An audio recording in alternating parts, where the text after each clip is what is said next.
ఇంటికి తొలి చూలు పిల్లాలు అందం.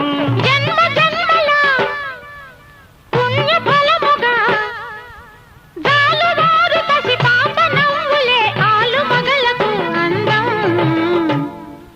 ఇది చెరగని ప్రేమకు శ్రీకారం, ఇది మమతల మేడకు ప్రాకారం. పండిన కలలకు శ్రీరస్తు, పసుపు కుంకుమకు శుభమస్తు. కనివిని ఎరుగని అనురాగానికి